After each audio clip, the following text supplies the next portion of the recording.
Para mí es un privilegio que Dios nos permite estar aquí, ¿no? Nos gana la emoción siempre cuando nos permiten compartir la palabra, porque hablábamos hace rato, hablábamos nuestros hermanos acerca de la justificación por gracia y a mí me toca muy fuerte. El Salmo 24 es uno de los salmos que más me apasiona por ver la figura de Jesucristo ahí, llenando el requisito que ningún hombre puede llenar.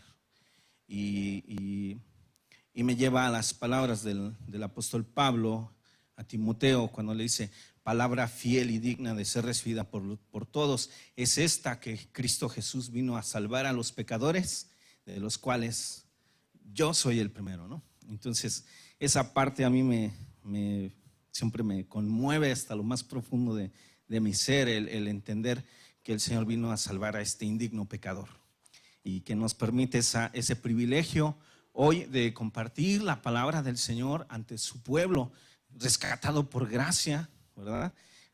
Compartir la palabra del Señor a su pueblo, a aquel pueblo que Él ha limpiado con su sangre, a quien tiene preparado como una esposa ataviada, ¿verdad?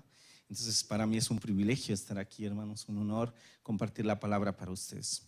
Vamos a abrir la palabra del Señor en la tercera carta del apóstol Juan.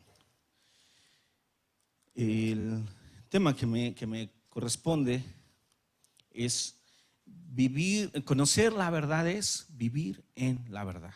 Ese es el tema que me corresponde y vamos a ir a la tercera carta del apóstol Juan.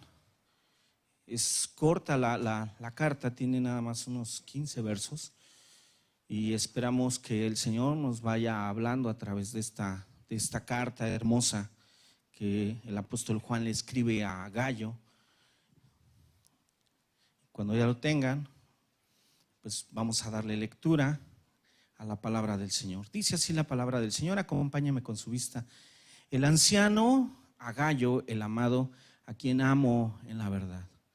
Amado, yo deseo que tú seas prosperado en todas las cosas y que tengas salud, así como prospera tu alma. Pues mucho me regocijé cuando vinieron los hermanos y dieron testimonio de tu verdad, de cómo andas en la verdad. No tengo yo mayor gozo que el oír que mis hijos andan en la verdad. Amado, fielmente te conduces cuando prestas algún servicio a los hermanos, especialmente a los desconocidos, los cuales han dado ante la iglesia testimonio de tu amor, y harás bien en encaminarlos como es digno de su servicio a Dios, para que continúen su viaje.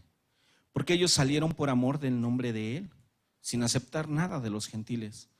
Nosotros pues debemos acoger a tales personas para que cooperemos con la verdad.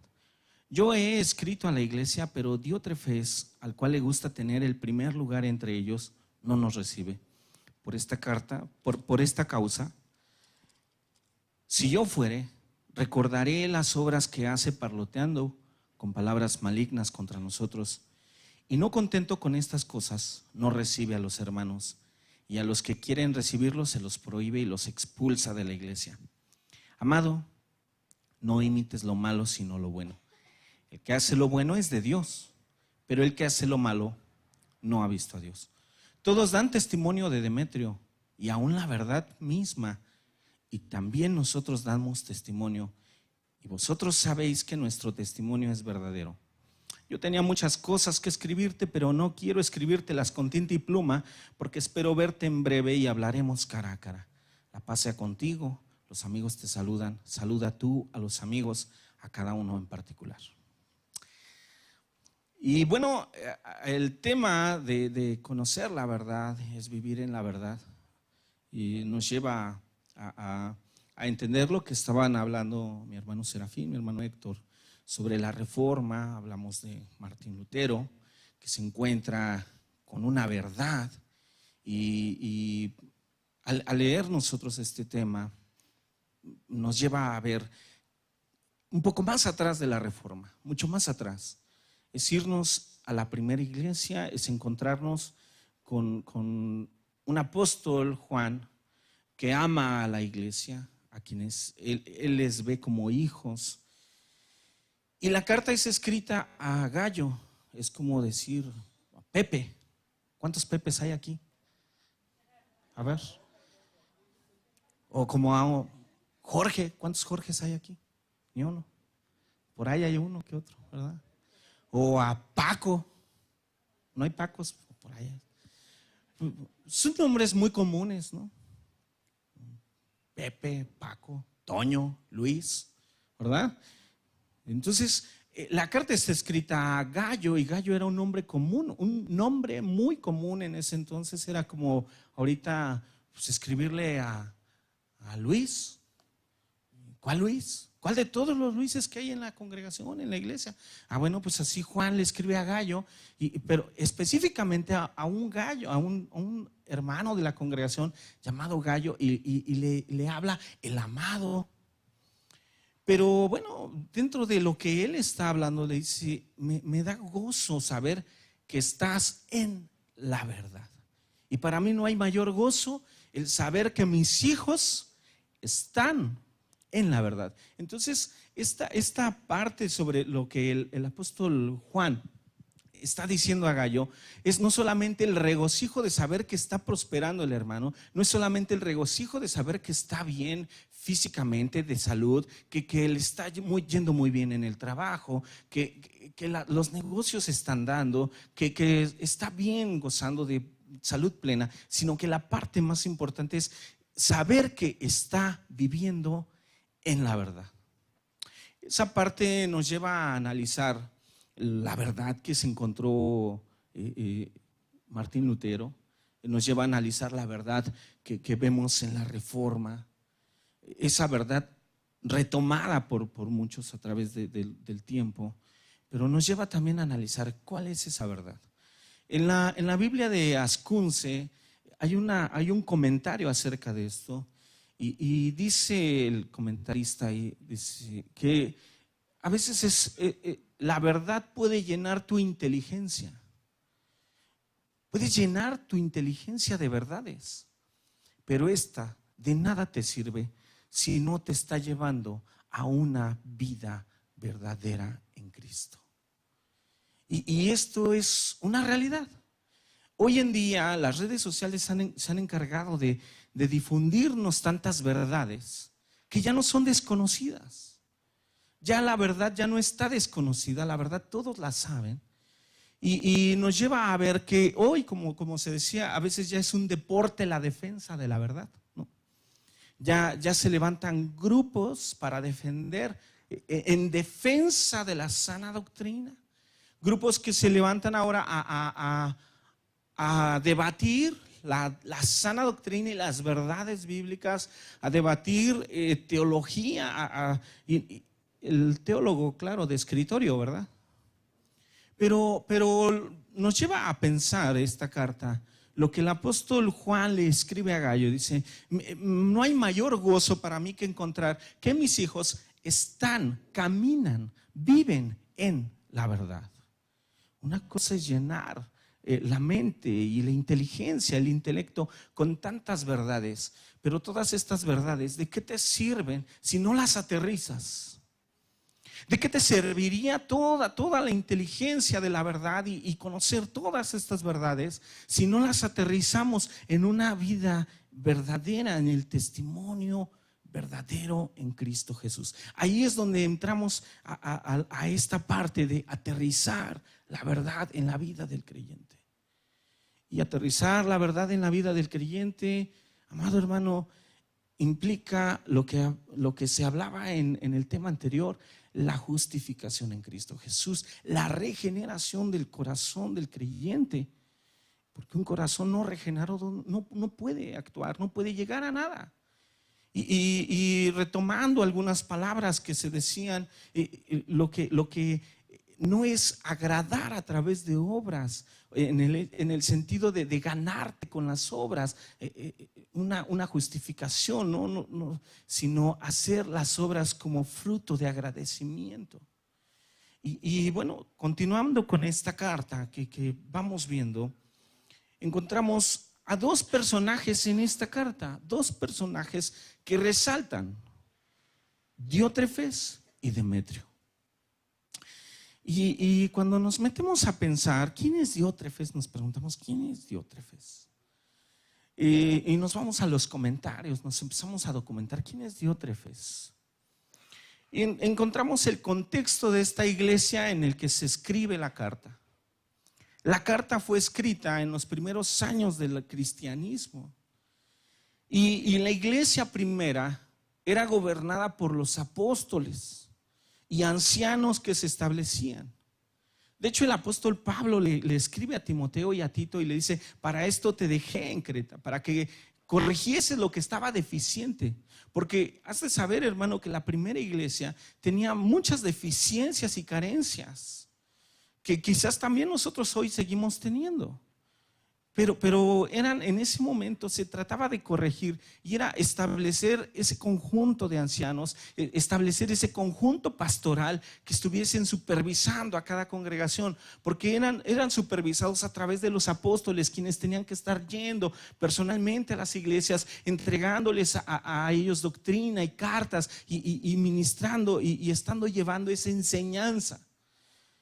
Pero entonces estas iglesias dependían en un principio del pastorado, del apostolado, y dependían en un principio de todo esto, pero llegaba un momento donde las iglesias empezaban a ser fortalecidas y empezaban a formarse los consejos de ancianos en cada congregación, y entonces encontramos que tal vez Diótrefes era uno de estos ancianos que estaba dentro de esta congregación, dentro de esta iglesia, a quien ya se le había delegado algún importante puesto de supervisión de la iglesia. Pero Diótrefes entra en un contexto de no reconocer al apóstol Juan, de no reconocer el trabajo ministerial de los apóstoles.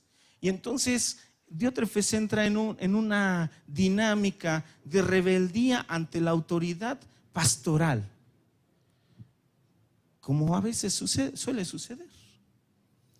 Un anciano que ahora se siente a sí mismo autosuficiente, como para que alguien llegue y le diga algo.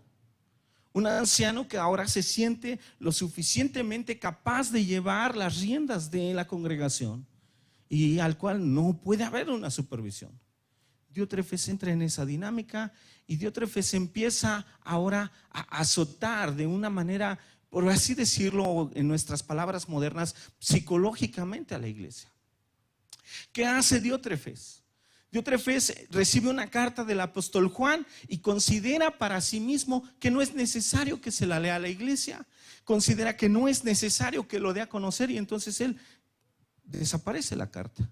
No sabemos si la destruyó o la guardó. El asunto es de que Juan dice: le he escrito, pero Diótrefes se ha negado a dar a conocer estas palabras.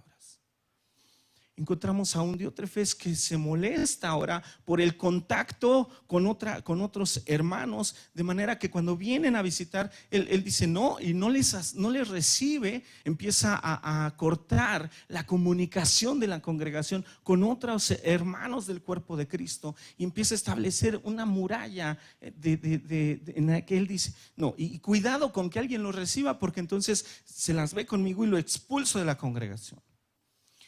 ¿A qué nivel llegó la situación con Diótrefes? Se volvió un tirano.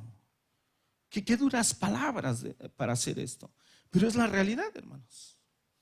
Y creo que algunos de nosotros en alguna ocasión nos hemos encontrado con algún Diótrefes, ¿verdad? ¿O no? Siempre hay un Diótrefes. Y por otro lado tenemos a otro personaje, Demetrio, del cual el apóstol Juan dice: pero no así con Demetrio. Demetrio es otra persona, un personaje ahí, dice, del cual damos testimonio que está en la verdad. Y no solamente nosotros, la verdad misma da testimonio de él. Entonces encontramos a un personaje común. Gallo es X persona, puede ser tú, puede ser yo, puede ser alguno hermano de la congregación, a quien el Señor nos habla a través de Juan y nos dice: me da gusto que estés viviendo en la verdad. Pero ¿cuál sería esta verdad? ¿Cuál sería esa verdad? Vamos a ver esa verdad, como estábamos leyendo. Nos vamos al verso 9. Dice: Diótrefes, al cual le gusta tener el primer lugar entre ellos, no nos recibe. No nos recibe. Esa es la palabra clave. No nos recibe. Y esto nos lleva a analizar un poco las cartas del apóstol Juan, y nos lleva hasta la primera carta del apóstol Juan. Y cuando empezamos a analizar la primera carta del apóstol Juan, nos habla de una palabra que gobierna toda la carta. ¿Cuál es esta? El amor. El amor que revela la comunión del cuerpo de Cristo. La palabra amor se encuentra en la carta de Juan, en la primera carta de Juan, en cada capítulo, y cada 2, 3 versos le vuelve a recordar el amor. El que no ama no conoce a Dios. Así que, amados, en esto sabemos que somos de Cristo, si nos amamos los unos a los otros. Así que encontramos esta palabra que es recibir al hermano, y que tiene que ver con esa frase de amor. Entender el amor como comunión, como punto primordial de la vida de la iglesia. La comunión entre unos y otros. ¿Qué sucedió a través de la Reforma? Sucedió que precisamente la verdad vino a separar lo malo de lo bueno. Y a través de ir encontrando nosotros en la historia, vemos siempre la verdad viene a dividir. Divide a los que están en la mentira y a los que aman la verdad. Pero algo curioso sucede con los que están en la verdad. Lejos de separarlos, los que están en la verdad y aman la verdad, ¿qué crees que sucede? Se unen. Entonces, la característica principal de aquellos que son o que están viviendo en la verdad es que no buscan separarse de los hermanos en los cuales hay verdad, sino buscan estar unidos a ellos. Esa es la realidad de lo que la carta está diciendo. Entonces, vivir en la verdad, conocer la verdad, es entender que esta verdad gira en torno al amor de Cristo. Y nos lleva a ver la oración del Señor Jesús en Juan 17: Señor, que ellos sean uno, como tú y yo somos uno. Pero no unidos por errores, por sincretismos, o no unidos en un ecumenismo, no, unidos por la verdad. ¿Cuál es esta verdad? ¿Cuál es esa verdad que estamos redundando sobre la justificación?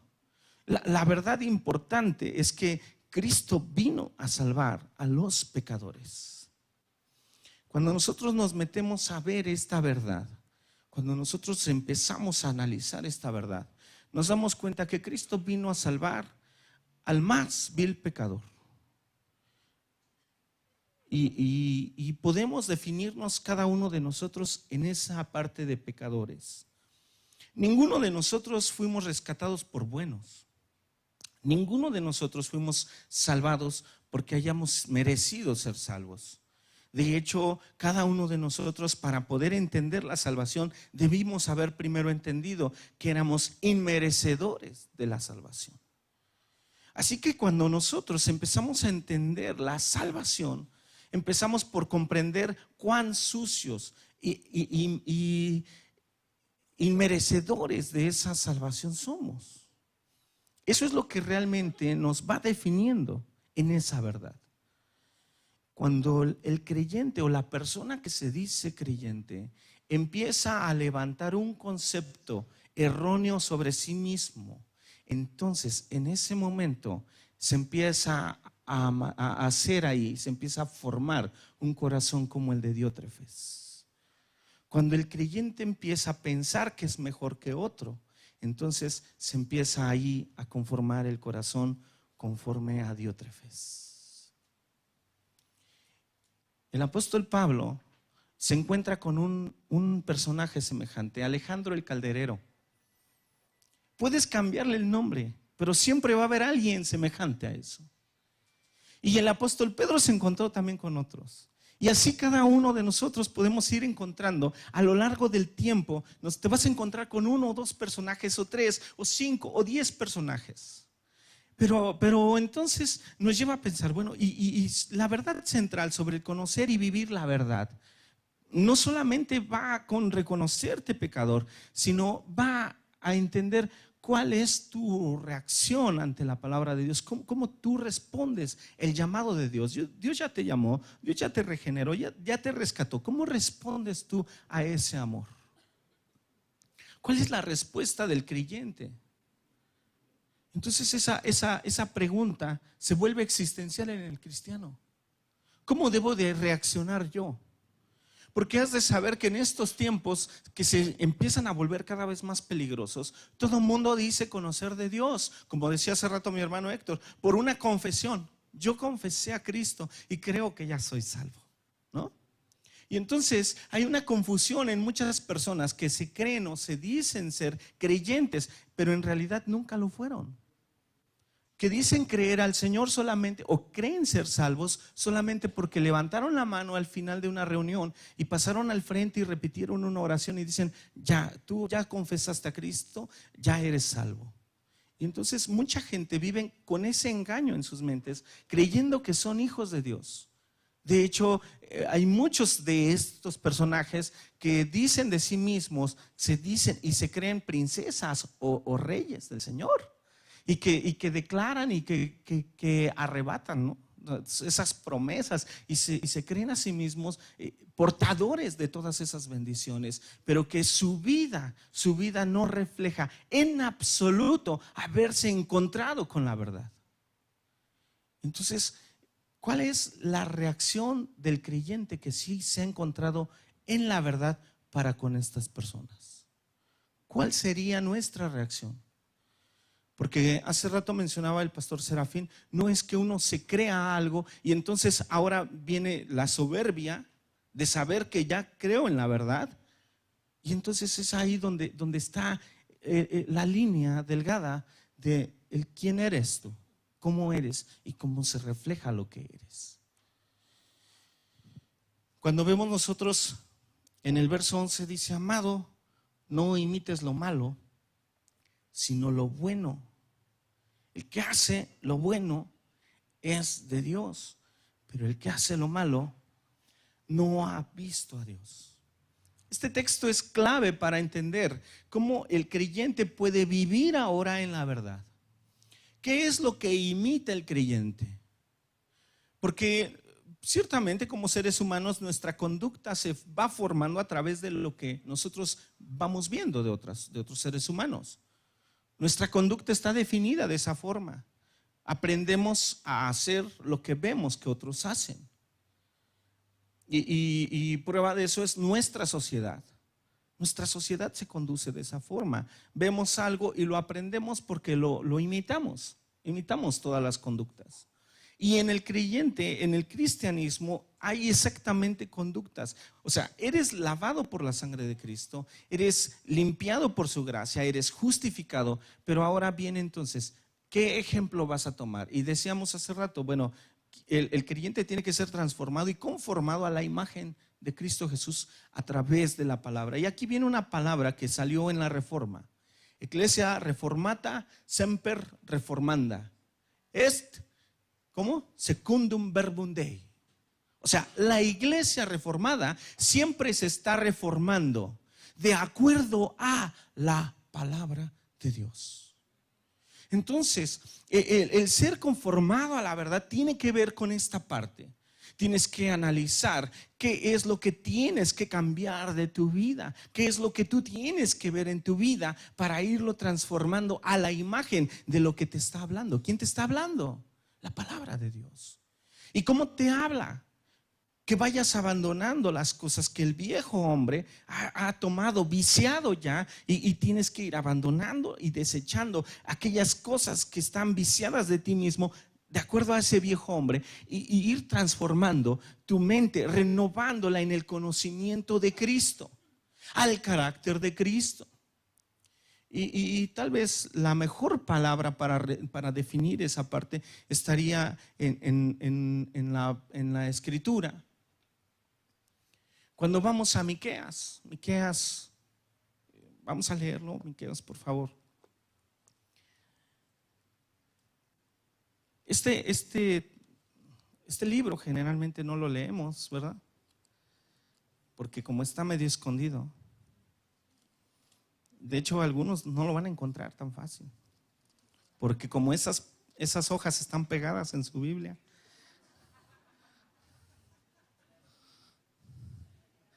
Generalmente ese libro, dicen, hermano, sí existe, sí existe. Está ahí en tu Biblia. Búscalo en el índice y ahí lo vas a encontrar. Pero no es que no lo encuentres, es que están pegadas tus hojas, hermano. Tienes que leer más, ¿verdad? Miqueas 6:8. Miqueas 6:8 te habla claramente esta parte. ¿Cómo el cristiano puede ser transformado? Porque luego queremos descubrir el hilo negro. Y no podemos inventar el hilo negro. Aquí nos dice el Señor a través de su palabra lo que realmente le atañe al Hijo de Dios. Dice así la palabra: oh hombre, Él te ha declarado lo que es bueno. Fíjate cómo, hasta ahí vamos a dejarlo, cómo el apóstol Juan le escribe a Gallo y le dice: imita lo bueno. No imites lo malo, imita lo bueno. ¿Y qué es lo bueno? ¿Qué sería lo bueno? Entonces, para que pudiéramos nosotros encontrar la definición, debiéramos ir a Miqueas 6:8. Dios te ha declarado, oh hombre, lo que es bueno. ¿Qué es lo que es bueno? Y no solamente eso, dice, ¿y qué es lo que pide el Señor de ti? Y bueno, aquí encontramos tres cosas importantes. Una, solamente hacer justicia. No hablamos del término justicia en la cuestión soteriológica, estamos hablando justicia en la cuestión de tus actos.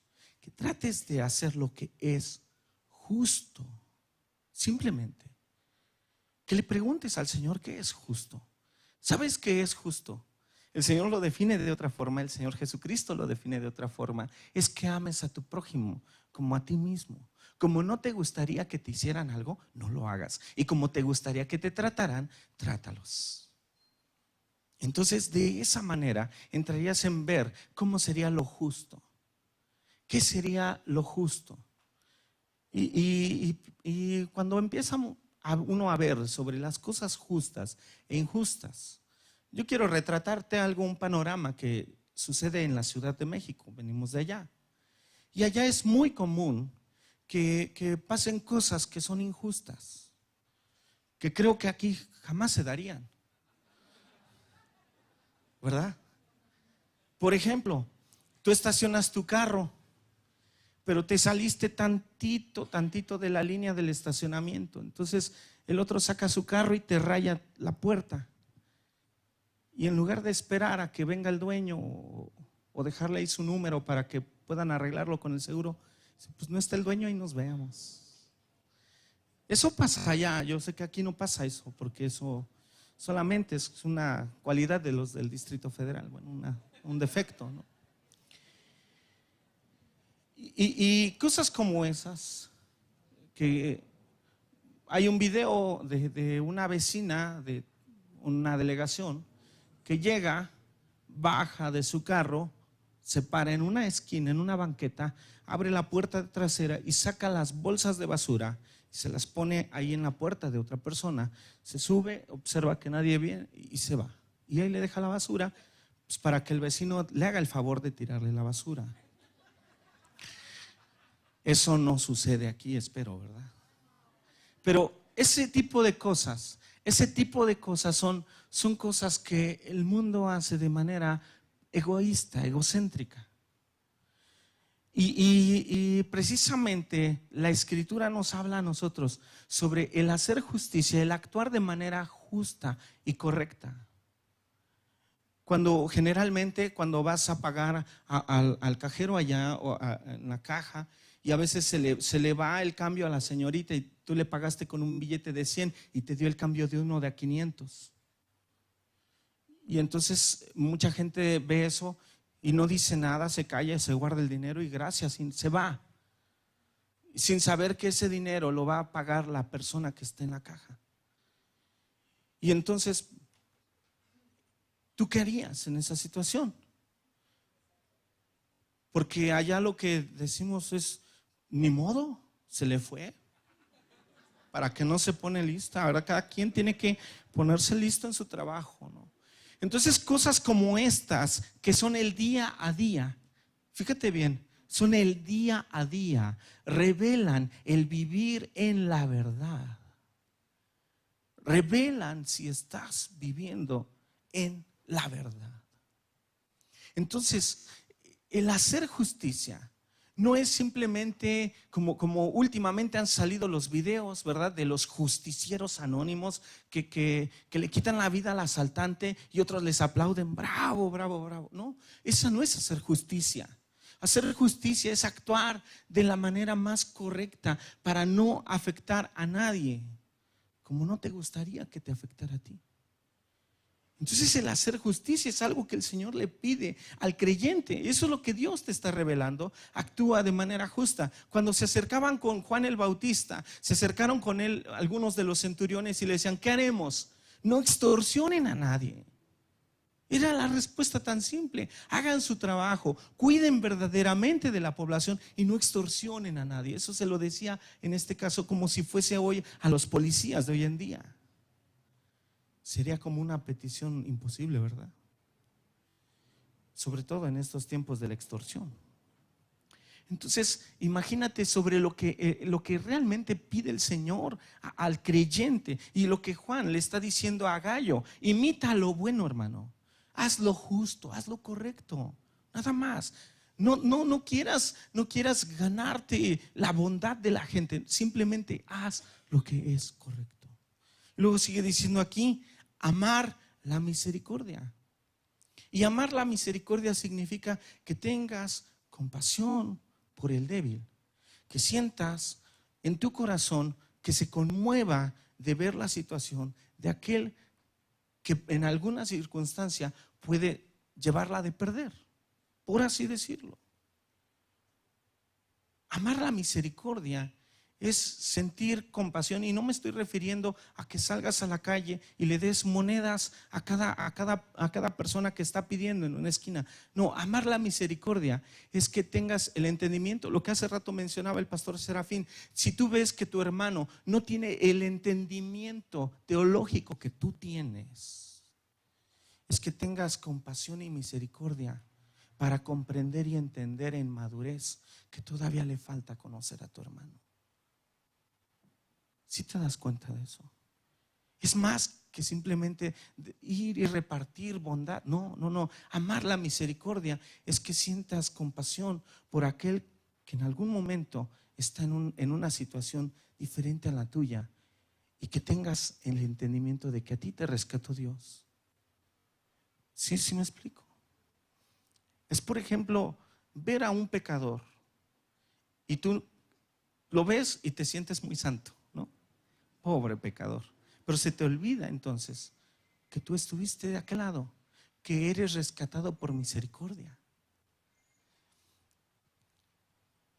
Hace tiempo llegaba uno a comer y llegamos a comer y se me acercó una persona andrajoso y maloliente. Y en el momento cuando se me acerca, me pide una moneda y yo sentí así como que por el olor y todo así, y como uno es más limpio y uno es diferente, ¿verdad? Entonces, no tengo dinero, ¿no? Y entonces me siento a comer y me pongo a orar por los alimentos. Señor, gracias porque me diste de comer. Y en ese momento el Espíritu no te deja, no te suelta, te toca. Y dijo, no puedo comer esto porque Él está pidiendo.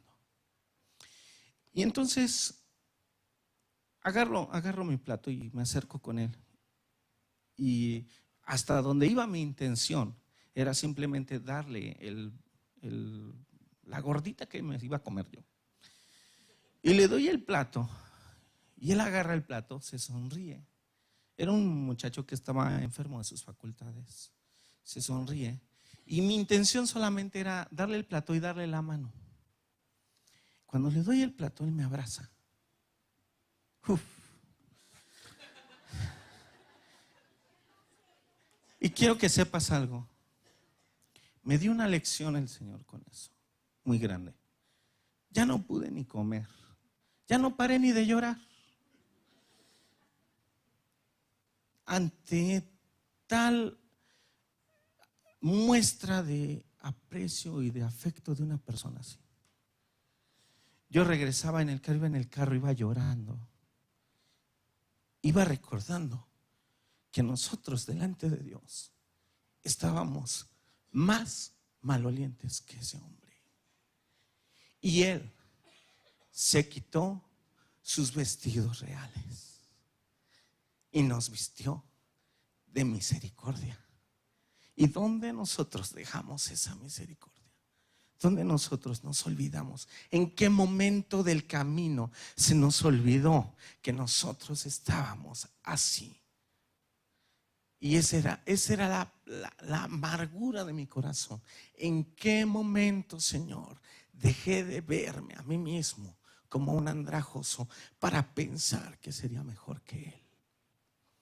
Eso es de lo que te estoy hablando, de misericordia, hermano. La misericordia te lleva a entender que tú no eres mejor que nadie.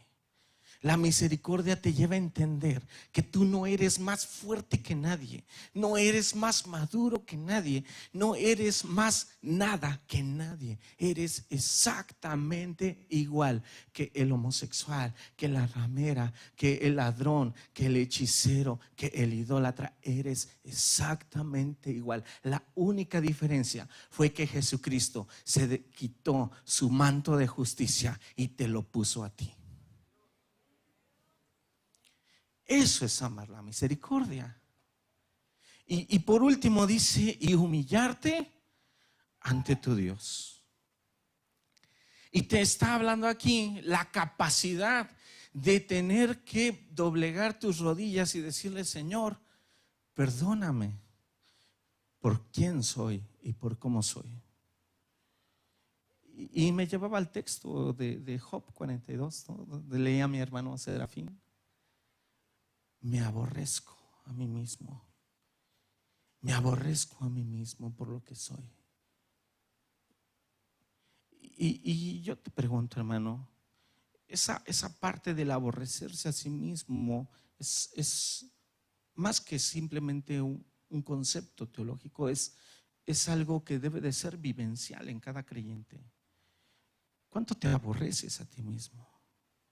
¿Cuánto te aborreces en tu persona? ¿Y sabes por qué? Porque nuestra persona nos estorba para ver la gloria de Dios.